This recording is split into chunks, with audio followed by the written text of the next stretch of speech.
There's like a conversation I never had with like anybody on that level. Cricket basically saved me from drifting around the long line. I was poor, and playing for West Indies at a young age, it gave me financial gain quickly. People just see you, obviously you're driving a nice car on the field, you may not have a good game with the sim, you ain't taking it serious or whatever. But really and truly is like, my job as a fast bowler is like the hardest job in the cricket field. Actually at one point in time, I thought my career was over. So thinking of it now is like, yo. Yeah, James from Friends got at you fat. Yeah. So you know that this game has got a lot of criticism. A lot. People need to come together and have serious discussions about basically Barbados' biggest sport. You could be trying for years and then 1 year could be your breakthrough year. How you manage success? Like you gain success at a very early age. Fun times, man, good times, put some fear in some batsman's heart. If you weren't a cricketer, what would you be? Boy, oh boy. Every time I'm gradually getting to know someone, they gotta go away. Right. And when they come back, the vibe is never the same. You made me asking you about your dad. Go ahead. Welcome to Gens from Friends. This is where we have conversations with creators, entrepreneurs, young professionals, collecting stories of brands and people. Hopefully we can motivate and inspire and maybe even ignite the fire for others to start their own projects. I hope you enjoy this episode. Stay tuned.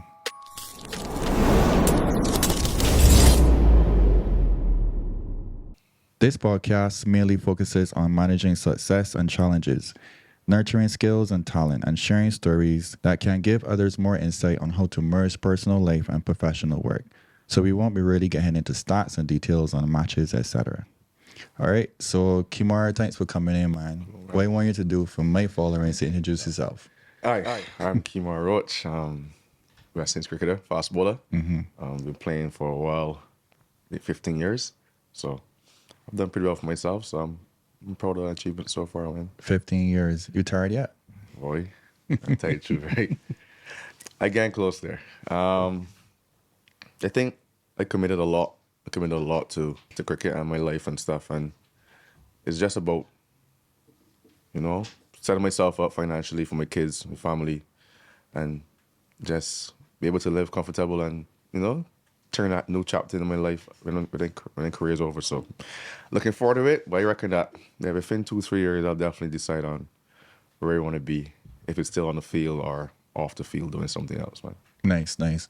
When the game started for you? Well, obviously, primary school, I had a little hint of it. For class 4, I went to school in just by a primary school, and the coach at the time just asked me to mess around, and he thought it was pretty good, and it then transferred into my secondary education, my secondary school at Alexandra. Then that's where it really kicked off for me.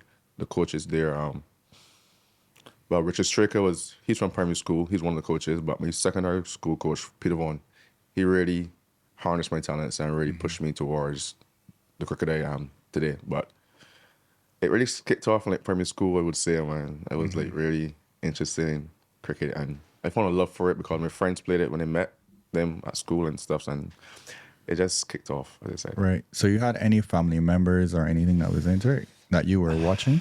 Well, no. I was told that I do have a few family members that played, but I never really met them. They never really show me interest in terms of getting into cricket and stuff. It was just a love, grew up in the, call it ghetto, but on the streets, running around, softball, tape ball, whatever you get a hand on, you just hit a stick, hit the rock with a stick. Right. That sort of stuff, man. So cricket, for me, just kicked off. So other than the coach, who else had kind of pushed you or showed interest in what you were doing? Obviously my mom, after a while, she realized that, yeah, you know what, I was not really academic. So it was okay, but she know that everyone can't be. So for me, she really started to push me and talk to my coach. And then she started getting me some gear, some clothes and stuff. And, she would come to some of the games and cheer me on. And she was definitely pretty influential in me starting cricket as well. Nice. Yeah. You made me asking you about your dad. Go ahead. No, you say you mentioned your mom. So Yeah. I just want to know where was him? He was there. He was not there as a youngster. He left me when I was 4. Came back when he was in my early teens, but we never had a good connection, relationship. My mom always tried to get me to, be the bigger man and reach out to him and stuff. But I guess I was kind of scared. I just didn't want to ask the hard questions and get Right. the hard answers.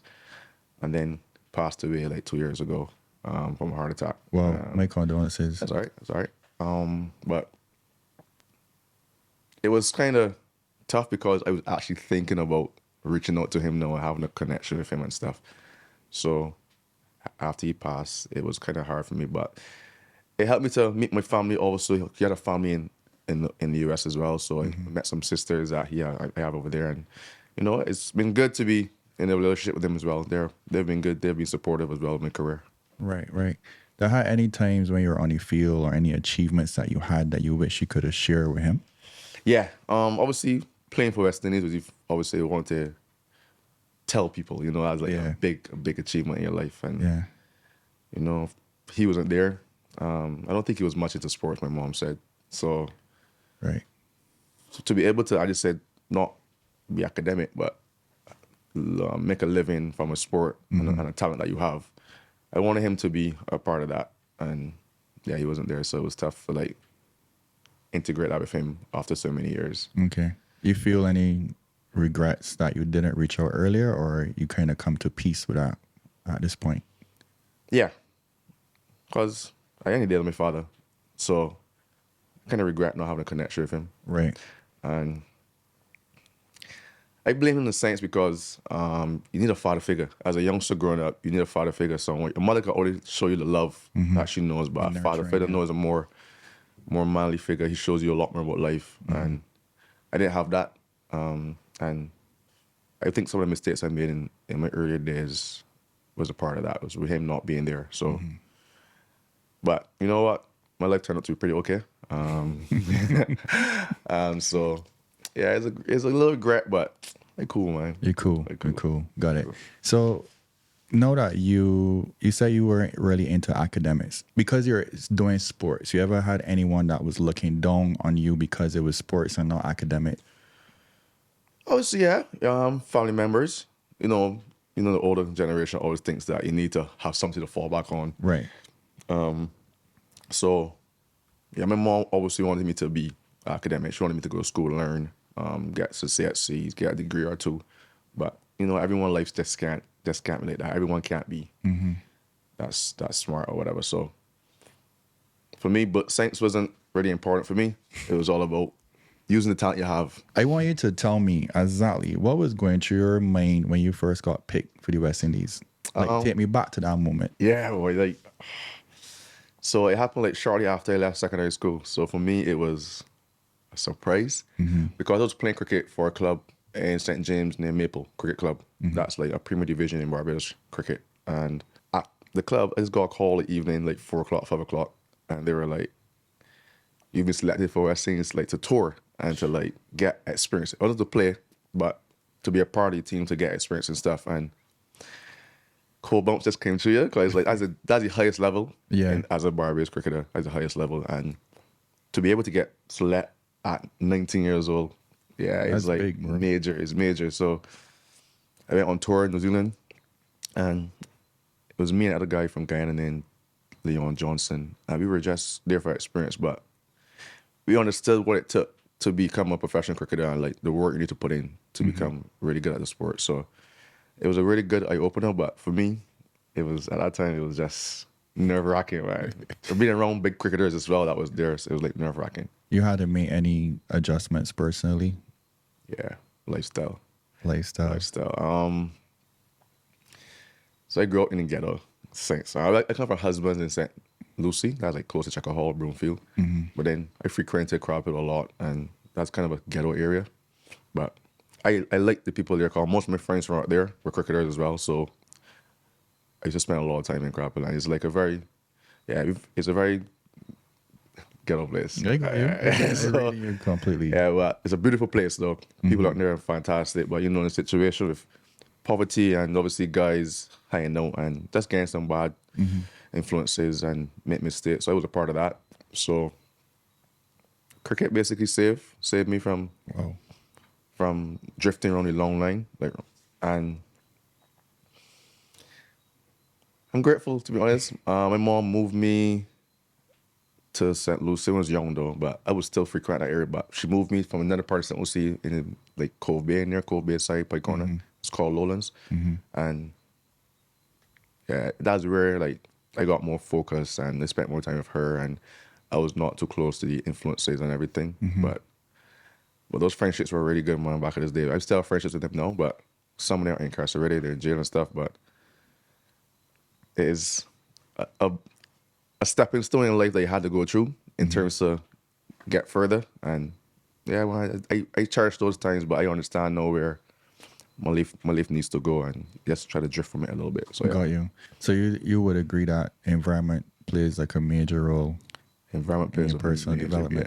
Yeah. In terms of like being focused, there are a lot of distractions out there, a lot. So the more you can like keep them on a minimum, you will definitely get further in the Yeah. field that you want to aspire in. Right. So I think environment does play a major role in terms of where you want to achieve in life. And yeah, for me, it's just thinking about it, because these questions have never been asked before. So thinking of it now is like, yo, I understand, bro. It's like, yeah. James from Friends got at you fat, don't yeah, it's like a rare realization of where I came from and where I am right now. Do you think that anything from like the rough area that you're from, Yeah. you learn anything from there that you're using right now in your life? Hustle. The hustle mentality. Yeah, that mentality, like keep looking for it. But that's how it was back in those days. We were poor, running around together, but always find ways to make money, find ways to put food on the table. You know what I mean? So like, for me, it's the same thing right now. Through my whole life, like when I step on the field, it's about hustle, work. It's work. For me, it's work. So Yeah. and it's business. So for me, Yeah. that stick with me throughout my whole school life. Just keep making things happen for yourself. But in a positive light, no, yeah.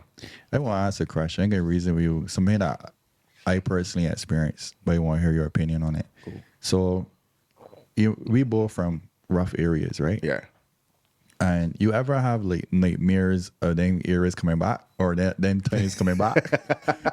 Honestly, not really. No, I mean you ever went through a period where like you hustling hard because it feels like them times chasing you, or you just completely look one way and you didn't look back. But I won't say they look back. So I could definitely understand what you're saying. So like, yeah, sometimes you tell yourself, yo, that hustle, you gotta keep it going, because Yeah. you don't want to go back. You don't want to fall back in line of that. Correct. And it's easy to. It's Yeah. very easy to. 'Cause it's a cool lifestyle. To be honest with you, it's a very cool lifestyle, but it is not positive in Yeah. my terms, in Yeah. terms of me. And obviously I have my kids, and then Yeah. obviously I have fans and people that look up to me. It's good to like show them like a good side of yourself, and obviously still be yourself, but understand that certain things you just can't do anymore, Right. because of the job you do right now. So I don't understand. I don't get you coming from in terms of like if it coming back at you again, but it's always there. Right. It's never gonna Yeah. go anywhere. You ever had to like sacrifice any relationships because of that? Because of you not wanting to look back in that direction? Yeah. If it get too deep, let me know. Nah, I like this. I just said like no one really like there's like a conversation I never had with like anybody on that level, but you gotta cut some ties. Right. You gotta cut some ties in terms of, as I said, moving forward. You can still be cool with people, but understand that you can't be associating that form of life anymore, or that lifestyle anymore. So I definitely lost some relationships through it. You know, people always think that, yeah, he get big no, so he ain't checking for me, but it don't be that. It's just that I focus. I just focus right now on making my life work for me. Right. And I just can't be a part of it no more. Right. So some people can't accept it. Some people do look up for you and be happy for you, but you definitely lose some friends and you lose some relationships through it. How you manage success? Like you gained success at a very early age. Like what was your procedure or your way to manage it all and not let like go to your head? Because it's easy for your head to swell. And I think I had a period of that too. I'll be honest with you, I was poor, and playing for West Indies at a young age, it gave me financial gain quickly, a lot of it. And the transition from being poor to like being able to afford anything you want with no father figure. It's like really be there and show you. Your mother can love you. She can be supportive of you. Her boyfriend at the time, which was my stepfather, he was there for me too, but at the end of the day, he's not really a father. But it is a big transition into that lifestyle, like to move away from being poor to rich. And it did made some mistakes from young through that. I just said I didn't have the guidance that I needed. But as you get older, you get mature, you understand that, yeah, you got to really change your lifestyle into certain things, and then Got you. can't be sweat-headed. Just be humble. So, is there anything that you would say to that young, successful, or that person that is on the verge of being successful? Is there any advice you would give them to remain humble? Like how what they can tap into, like what habits and practices they should install? I would definitely say surround yourself with friends that genuinely care about you. That not willing to just just go ahead and because you are the one that is making it right now, like just let you do as you like. No, you need some people that can tell you straight, yeah, you're wrong, or or this is not right, and that brings humility. Because if you can respect your friends or the people that care about you and understand that they're looking out for your best interest, then that humbles you inside, and so you know what, yeah. And don't care how big you get in life, you need people around you to be on your side and really care, genuinely care, not just there for the ride. Right. They genuinely care about you. And I can say that I have that, and that has helped me to be grounded for the last couple of years. Because early 20s, yeah, I had lifestyle, you're living, you're partying, you got your money now, so you're buying cars, you got your jewelry, you're just having a good time. But no, like late 20s and 30s, like my friends really like honing on me and like, yo, bro, we gotta get focused and look at bigger picture now, and like, definitely keep me humble, man. I love it. I love that for sure. Good. What are some of the things that you would do to prepare for a game? Sleep, get as much rest as possible. Cricket playing in the sun, so you need that rest. Decent diet. I still got a sweet tooth, but make sure obviously put some stuff in your body that can help you through the day. Also be the sun and everything. It's really hard. And I study the game. I'm big on my stats, so I know going into each game what I need to do to improve on my stats. So that's my focus in terms of going out there and just understand that it's a team sport. By the end of the day, you still got a role to play, and if you do your role well, it helps the team. So I really focus on my stats, on my role, and how to make them better. Because if I make my stats better, the team benefits from it. So I do a lot of like studying at night before games and stuff. So to see who I'm coming up against, likes and dislikes, or what they like or they don't like, and yeah, just focus on the dislikes for them. Obviously, make them uncomfortable as possible, and that's what makes me decent at what I do. I think that's helped me a lot in my career. I think that in a lot of things, the work is actually way more than what people just see. So you like when you want to feel, that's just a result of all the work that you put in before. Exactly. People don't see it, you know. People just see you. Obviously, you're driving a nice car on the field. You may not have a good game with the sim, you ain't taking it serious or whatever. But really and truly, is like my job as a fast bowler is like the hardest job in a cricket field, and it's for me. It's very like physical. There's a lot of running, and there's a lot of energy exerted, and my body gotta be in tip-top shape. And the work I put in behind doors, no one sees it because that's you. That's your job. You do what you have to do. So like a lot of running, a lot of gym sessions, ice baths, worst thing ever. But cruel, bro. I can't do cool showers, ice baths and deep tissue massages are very, very tough. Right. It's a lot of work going into it, man, and people don't see it, but they only feel the end result. And sometimes it's good, sometimes it's bad. It's just sport. That's sport. Yeah. Definitely. Is there a playlist that you got that you would play before? Yeah, I like rap. I like rap a lot. Right. Drake. Anything Drake. That's me. And that would get you in the mood. That would get me in the mood, yeah. Get me focused. I won't say a playlist. I would just go by artists. So I would just play a Drake, just shuffle the songs and let Drake just run. Or J. Cole. But I'm big on rap. Really big on rap. A little Trinidad too, a little, you know. A little Trinidad, a little Barbados music, but mostly hip hop, R&B. Right. So you know that this game has got a lot of criticism. A lot. A lot, a a lot, lot a of lot. a lot of hatred and a lot. lot of words has come out Jealousy. the players and stuff like that. Like, so like how you deal with it? How you manage to like block it out? It's tough. Barbados is a very judgmental society. Right. Very judgmental. And the whole thing's on you for a long period. You can make one mistake 10 years ago, they will hold that forever. I just keep focused, man. I just try to be myself. I don't pretend. I don't surround myself with too many people. I just keep my circle very small because everybody's not your friend. They act like it, but they aren't. And I try to ignore it. I just try to keep negativity out Right. my life straight.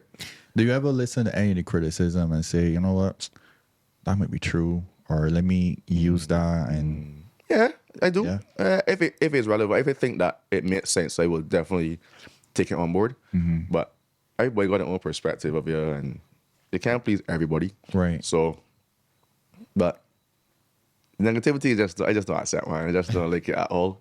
Tell me something positive, or you might say something. I might do something wrong, but you could show me a positive side of it, and I would want it on board than actually the negativity. So. what are some of the things that you think should be put in place for young players that would that would nurture them a little bit more? Need better systems, better facilities. I had a discussion about this last week actually with some friends. I think cricket in Barbados is stagnant. When it started, the same facilities, the same system is running, and it's like 15, 20 years since. And I think that more infrastructure needs to be put. People need to come together. I have serious discussions about basically Barbados' biggest sport, basically. And I think the government has a major role to play. They shy away from it, but you can't start. Yeah, we have the athletes. We have the one or two athletes that do a really good job, tennis players or whatever, but cricket is Barbados' biggest sport. A lot of legends of the game came from Barbados.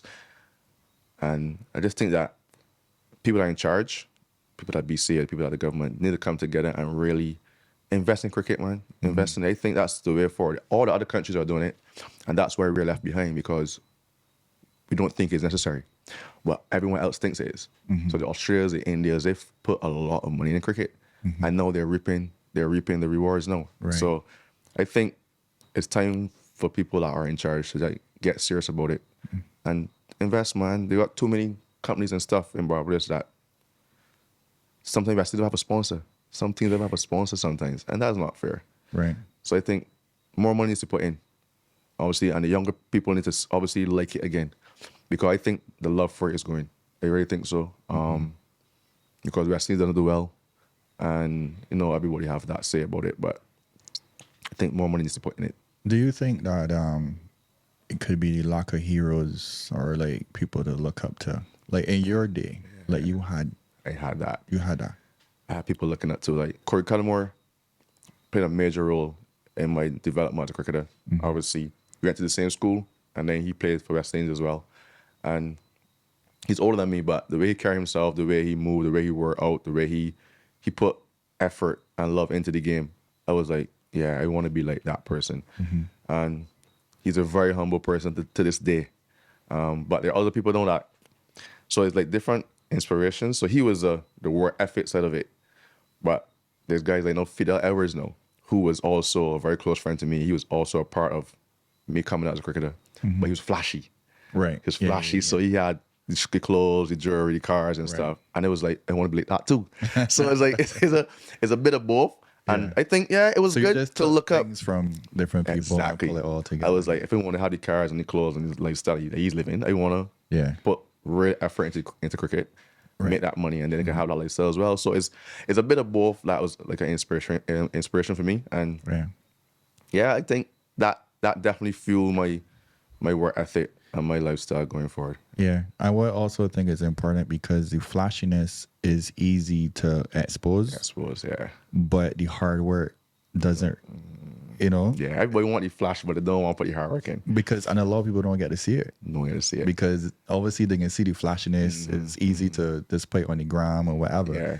But they don't really get examples of the hard work that goes into it. It's true. So Very true. I think that there just need to be a balance of what's being exposed out there so that they would know exactly what. Agreed. I agree. I think yeah, sports people can do definitely show more of that. Obviously, days in the gym, the ice baths, as they said, like those things that are like really tough. It's tough mentally to go through it every day, and you can show that side of it as well. Just to inspire some youth, man, some youngsters, Yeah. and obviously let them know what to expect if you want the lifestyle you're looking for. So, if you weren't a cricketer, what would you be? Boy, oh boy, I don't have a clue, bro. Honestly, I always think that the ghetto life would have held me longer. Okay. I honestly think it would have, because I just said all my friends were into that. I give thanks to cricket, my family, my mom, obviously. Like that really got me away from all that. You say it saved you. It definitely saved me. I life. don't know where it would be, but I know that people that I was around like got really deep into it, and they met the demise, or they're probably still doing it, but it's like tough. Yeah. It's tough. It's tough living. So yeah, I think that will definitely be a part of that lifestyle for sure. Because I just say you follow your friends, Yeah. and Yeah. that was part of it. Can you imagine how much more people can be saved if they're exposed to these opportunities? You ever think about that? You know what I mean? Like if they're like, imagine that you didn't have cricket. Exactly. So imagine how many people are falling because there's no platforms. Exactly. Agreed. And that's why I said that the government needs to have serious discussions about the youth, because the youth they're not focused. The negativity really surrounds them, and they became very lackadaisical. They just relax and like do what they think is right. And there's a lot more people in that lifestyle of the ghetto lifestyle. Yeah, there's no platform. You said there's no But what you infrastructure. just said there is real. Like what you just said, it sounds simple, Yeah. but they do what they think is That's right. That's it. Because at the end of the day, they want to be good, even Yeah. if it's being bad. Exactly. Exactly. That's so 'Cause true. they can be good at what they're supposed to. Exactly. What you surround yourself with is what you're gonna become. Yeah, If you hang with millionaires, you're gonna become a millionaire eventually. correct. If you hang with people from the ghetto, you're gonna be in that life. A product of the environment. And it looks cool. It really looks cool. If you someone on the outside looking in is like guys with big houses, cars, chains, Fast life. fast life, and it's like it's cool life. Looks cool. So it's hard to tell someone to not go for that. Yeah. But you need to get distractions, but positive distractions. So sport is a perfect example of it. It's a perfect example of it. And I think if the government would put more things in place, a lot of these guys are out there will be a part of sport. Yeah. Because they're talented. Yeah. They have talents, but we just don't know because they don't use it. They don't have the opportunity. Don't have an opportunity to use it. It's So, true. It's true. so it's a serious discussion that needs to be had. I don't know if anybody ever asked this question before, but what is your plans after cricket? Ooh. I got a few plans. I got some goals I want to achieve. A fashion line. That is my main focus right now. It's hard in terms of getting suppliers and stuff. Obviously, you want to go and get proper qualities suppliers and everything. So that's the hard part of it, setting it up. But I wanna definitely be a part of a fashion line going forward. I like cars, so I could see myself involved in that as well. But I still want to be able to coach and do the commentary and stuff going forward. So I got some ideas, I got some goals, but I'm really focusing on it right now. I just want to finish my career on a high, and then I could just go straight into that and transition into that. How important is it to be a sportsman but still be business savvy? Tough to balance it. It's tough. But you would say it's important. It's very important. It's very important because you need to make your money work for you. Because cricket is a very short lifespan. It has a very short lifespan. I think before 40, you're basically done with sport because your body just ages. Yeah. So you need to use the money that you make and obviously turn it into more money. The problem is we get paid a lot of money in like lump sum. So it's like big cash flows coming in. And obviously when that finishes, you don't have to like balance off your whole lifestyle in terms of there's no more big cash flows. You need to find a way to create another cash flow, another big cash. Maybe it's big, but at least money is turning over. So I think it's very important. And I think a lot more people in sports need to focus on it a little bit more. But I think you gotta seek help. People that are like into that business, like ask questions, talk to people, get ideas, and save money, man. Save money because there will be a rainy day, and business is a way forward of like helping you to get out those rainy days. So Are there any managers in the sport that would kind of like help you with financial management or anything like that? That comes from the bank. You usually get that at one of the banks I usually bank with. So I have a manager at the bank that I usually talk to in terms of what I need to do in order to turn this into that. Okay. So, but that's their job. Right. But I think enough people don't do that. Enough sports people don't do that. They just use their money and then they make their own idea of how to manage it best. But I think someone that deals with money is probably the best person to talk to about money. Right. And I think someone in the bank is like, she's been helping me a lot. And yeah, I think I'm in good stead for the future, especially for my family and my kids and stuff. So A little bit on the stats. I read that you were bowling or still yeah. at 90 miles Well, used to. Yeah. Yeah, I was like early 20s. per hour, right? Right. I won't want to face that, bro. Yes, yeah. I was quick. That's extremely quick. Like Yeah. there's not much bowlers in the world that can do that. And That's yeah. past our speed limit on the road, by the way. That's so true. So yeah, but obviously injuries have obviously affected me, so I'm not able to do it anymore. But back in those days, like yeah, that was fun times, man. Good times. Put some fear in some batsman heart. But you were able to like kind of change up your style to because of the injury. Right. You were still able to Still be effective. change the style to be effective. right? Yeah, I had to. So it's very technical. I know you're not cricket savvy. Nah, but you can educate me. Yeah, of course. So as a youngster, bowling fast that's like a popular thing. Everyone wants to, but you can't do it. So having that ability is like great. Obviously, in sports, you make yourself way more marketable because more teams look for that because it's very rare. But then obviously the injuries came, and then they have to become more skillful now. So moving the ball left and right is now a skill I had to get involved with now in terms of like it's not striking fear in batsman heart, but it's fooling them. It's like tricking them into doing something wrong. So like it's very technical, but that's just the basic gist of it, man. Right. But when you had the injuries, like you that had you down like mentally for a minute, and because you had to change up the style. Yeah, actually at one point in time, I thought my career was over. I broke my shoulder in a match playing for my club Maple at the Oval. You broke it in a match. Broke it. I didn't know it was broken at the time, but it was a sharp pain. Sharp pain. So when they walked off, obviously get looked at or whatever. Even the physio at the time didn't even know it was broken. But then it was a consistent pain for a couple of weeks. I was like, no, I need to get checked out like more in depth. Well, how you just break something and like don't know? It was. I don't know, but apparently with this thing. there's a bone in your shoulder that attaches, and it just came right off. So it like opened up. So it's like sharp pain. You were bowling at the time. At the time, and it happened. Yeah, and it's a freak injury. Most people call it a freak injury because like, it doesn't really happen to cricketers. It will happen to baseball players. It's actually a baseball injury, I was told. So I guess they throw the ball at high speeds and stuff. So that happens to a lot of baseballers. So for a cricketer, it was like weird, and it was like I just had to reinvent myself into being more effective, obviously skill wise instead of the pace wise. So, but it has worked. I think I'm a much better cricketer now since I added that skill to my game. That's one thing I like about athletes. Like the way how they adjust and face adversity. Yeah. You can learn a lot from that and apply it to like your life, your personal decisions in life. Because you could have hang it up and said, yeah, I done with that. Done with that. Yeah. But you change it up and you make it work for you. Yeah, because the rehab was extremely hard. It's 6 months of rehab. Because obviously I had a surgery and then the rehab to get it back strong and be able to bowl again.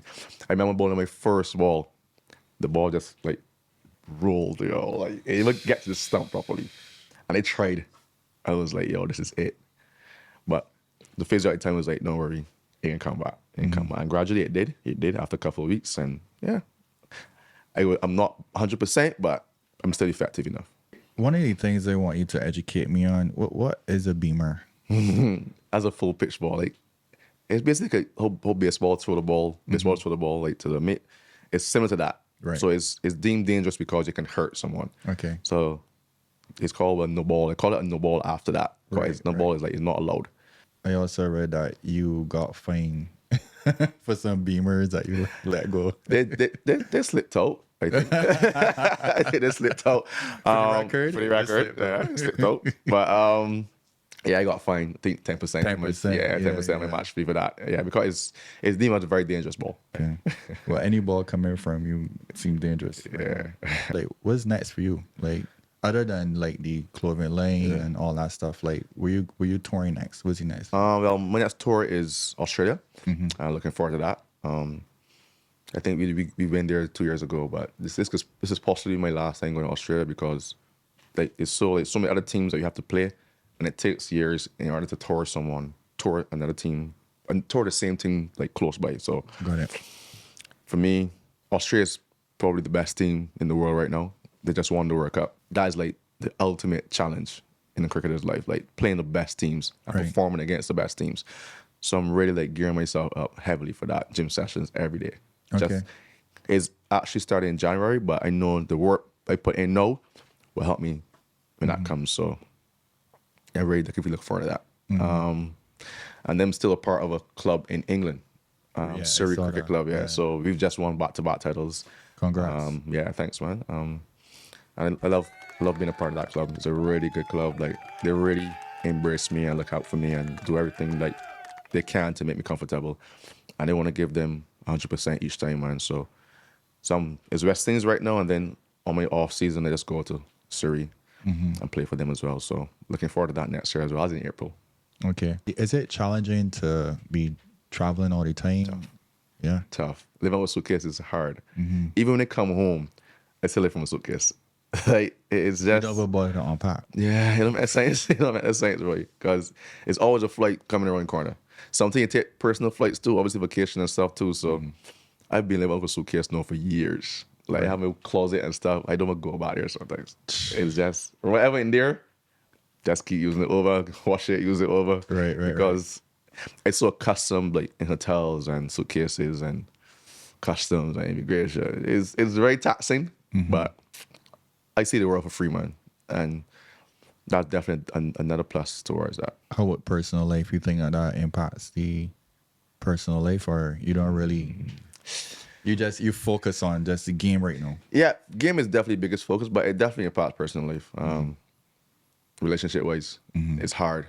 Single for a couple of years now. I know what's happening, but it's hard to like. I'll drop that plug. It's like it's hard to like grow with someone, like learn them inside out. Cause you obviously have to spend time with people to need in terms of like knowing them inside out. And like every time I'm gradually getting to know someone, I gotta go away. Right. And when they come back, the vibe is never the same. Is this change? Like, how long you going away for? Like 3 years? Nah, a month, 2 months. But you know, like you seeing someone, you going out dates and stuff, and then obviously you're not seeing that person for 2 months. Right. So the momentum. Yeah, the momentum just Yeah. it shifts. And you come back, it's hard to get back that momentum again. It's like So this FaceTime, you can't use FaceTime. and you see him. And you see him. Like I'm someone that likes to interact face to face. Face-to-face, Yeah, I like to be there with you. I can see expressions and see certain stuff But your lifestyle doesn't cater to that. at all. So you might as well just try the FaceTime. FaceTime girlfriend. Yeah, so- I mean, like to fill in for, Yeah, fill in for that fill in 2 for months that 2 time it months. can be going. You know what I mean? Yeah, but Just to keep the momentum going. and then another thing too is time difference. So like when it's midnight over there, it's she at work here. Yeah. The momentum just shift, man. So that I think cricket has definitely like impacted me in terms of like relationship wise, and it's hard to build momentum with someone, man. And people lose interest fast. You'd be surprised. People lose interest really fast when they don't think that they're getting the sort of like energy that they're looking for. So yeah, Oh, so you mean like because you've got like go away so much? go to the away. And then game, I'd be tired so- too. Cricket is a very taxing sport. So Right, like right. we don't get to communicate as much as we should. Right. And then yeah, it just shifts. It just shifts the interest. It lessens. It definitely lessens. Their understanding of obviously my job and my career, but it's just But they need more. women always need more. Women, it's never enough for women. Women always need a lot My of time. co-producer is a woman, by the way, so Yeah, she yeah, does. yeah, Yeah, she need back. she knows I'm saying the right thing. But yeah, man. Is there any advice you would give to anybody on the come up right now in sports? Take it seriously, man. cricket is a sport where you could be trying for years and then 1 year could be your breakthrough year. And that's your whole life just flips. And that what happened to me. I was a decent cricketer and then I got an opportunity and I just grabbed it. So it can happen to anyone coming through. Never get disheartened about it. I know some days you wish it'll all be trials. It's always trials and tribulations. Like some days you wish that you could do better, but you just can't all the time. So stick with it. Put time into it. Study the game. Know who played before you. Know their stats. Like know what they did to become good, and learn. Learn as much, man. And surround yourself with people that were successful. I think that's what helped me. Obviously, following Corey Cullimore and Fidel, those guys were playing for West Indies at the time. So they just give me an insight of what to expect. So it was like, I was not surprised. It was not like a big hit when they got there as a surprise. It was just like, you know what? I was told this like 2-3 years ago. So this is actually what it is. So just man up and deal with it. And yeah, that's my best advice for any youngster out there right now. Just take it seriously, man, and surround yourself with some positive people that have done it before. And that's it. One thing I want to say is that your stats then brought you to this table. What brought you to this table is that I felt a vibe from you, humility, and a certain mature. And I could see that you got a lot of personal growth and a lot of things to share internally. You did a lot of internal work, and it's way past the flashiness and the cars, and the gold chains, and you know what I mean. Yeah. So there's definitely substance there. So I just wanted to I want people to get an opportunity to learn that part because I see it from far.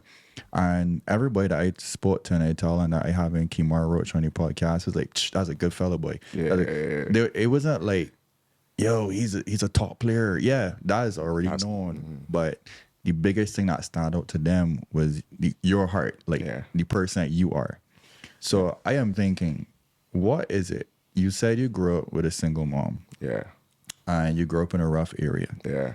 And you already had a lot of options. No. What do you think it is that made you who you are today internally? That's a good question. I just think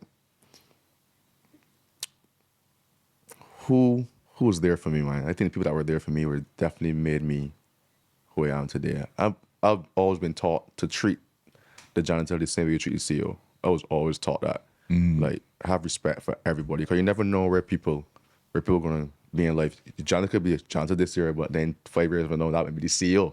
So if you're nice to her, she remembers that. Your life can change off of that. So it's like, for me, I just be nice to people, man. I know that people think that more money you make is like, you become a little bit of a dick. But I was never taught like that, man. I was never taught to be like that. I always think that everybody can't be in a great situation, so you just gotta be positive with people, just be good with people, like be respectful to people, unless they show disrespect, but always be respectful first, and that will get you through life. That will get you through life majority of the time. So a lot of friends, a lot of people that I've made connections with is true the same thing, having respect and honoring them as they are as human beings, and that's what definitely internally like made me who I am, man, for sure. That's dope. That's dope. Kemar, thanks for coming through, man. No I really problem. respect that. All right, it's a wrap. Good. Easy.